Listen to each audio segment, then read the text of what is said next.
Hey guys, this video is for those who find themselves in a difficult situation when some teaching just doesn't click with them. And I know that it can be very frustrating because, a lot of things that I talk here, they resonate with many people, but of course, it's not a universal thing. And it's completely normal that with some people it might not resonate the same way how it resonates with others. So I want to spend a little bit more time on understanding why it happens and how to overcome this obstacle. It doesn't really matter whether the teaching has never clicked with you, no matter how hard try you follow it, or maybe it clicked sometime in the past and now it doesn't have the same effect on you. So one person can feel quite like isolated, feel like there's something wrong, and they begin to ponder that whether it is the teaching or is it me that have a problem here. Before we get to understand how to move on, I want to define what we mean by clicking. What does it mean when certain things click?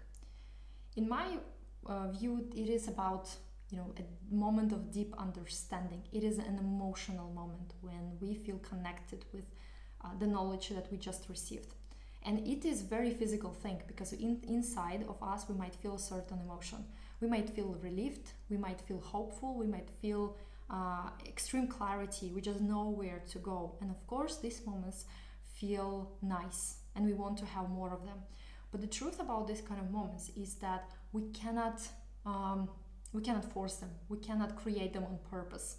This is something that happens deep in our subconsciousness, and we don't have control over our subconsciousness. So when there is certain piece of information can somehow overcome all the traps of our rational mind and get in touch with our subconsciousness, this is where the moment of clicking happens. We just somehow, we don't know how, but we just feel some change in us after learning about something, after listening to, let's say, to a video or reading an article. It just clicks and we don't know how that happens. And the reason for that is that because our subconsciousness gets involved there. It's just, some shortcut is found and, the magic happens. In spite of the fact that we cannot actually create it on purpose, I believe that as long as we walk this journey of understanding insomnia, of dissecting our fears, understanding the whole problem that surrounds insomnia, eventually on our journey we will start getting those aha moments. And it doesn't have to come from external sources, it can come from within. But it just happens when certain circumstances, certain conditions are met. I know that there is a huge temptation to make it happen, but I just want to know that the more we try to chase that aha moment or like clicking, this is when we kind of become further away from it because we apply force here. But the truth about insomnia in general is that it's a very complex issue. It is not only the problem of sleep, but the whole relationship with ourselves, with others. And in a way, at least for me, insomnia kind of opened the gate to other problems that I was having. Like once you start uncovering just insomnia, there are a lot of things get opened up. And to me, it is really difficult to find all the answers in one teaching. So that leads me to my main point of this video, is that if some teaching doesn't click, it doesn't mean that it's the only teaching that you have to follow or you have to make yourself click. If it doesn't click with you, that's okay, just to move on to another one, to explore. Maybe allow yourself to follow your curiosity and see maybe something else will click with you. That's absolutely normal. Most of the time we feel kind of obliged that we need to stick to one thing. We just say, I need to be dedicated. And maybe for someone it is helpful, especially for people who like this kind of consistency, who benefit from structure. But for example, for myself, that's not the case. I'm more kind of like a chaotic person, and I get easily bored when I have to be consistent with something. So in this case, actually my recovery journey was not dependent on one or two sources. In fact, I was constantly was kind of following my curiosity, my interest in understanding this issue. So that meant that I didn't have just one or two sources. I could easily have 5 sources where I was just like trying to understand what is happening with me. And of course there were some teachings from sleep world, but then I started digging into other areas, for example psychology or physiology of fear and anxiety. I started reading articles or like some studies on how our memories work. And I started like my worldview or understanding of the issues became like bigger. So I was not limiting myself just with one teaching. I was like exploring, and I didn't have any limit on that. Sometimes I could find a lot of helpful or information that resonated with me in philosophical works. For example, Stoicism. I found it like very helpful to overcome certain like difficulties and struggles. So I just want to show you that you are not entrapped into this situation where you have to follow the teaching, especially if the teaching doesn't click.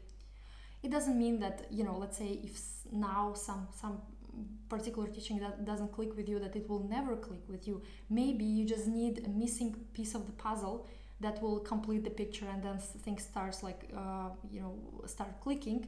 That's absolutely okay. And maybe you need to find that missing piece of the puzzle somewhere else. So I want to encourage you that don't feel obliged to stick to particular particular teaching or particular method, because if it doesn't click now with force, the click will not happen. It will happen on its own.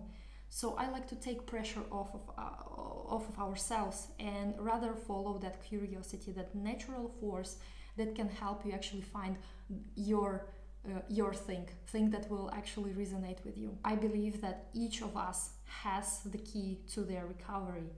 And since we cannot control those aha moments, that means that I cannot control, let's say, your aha moment. I cannot make it the way so that, let's say, this video will click with you or any other video will click with you. I don't have control over your subconsciousness, but neither do you.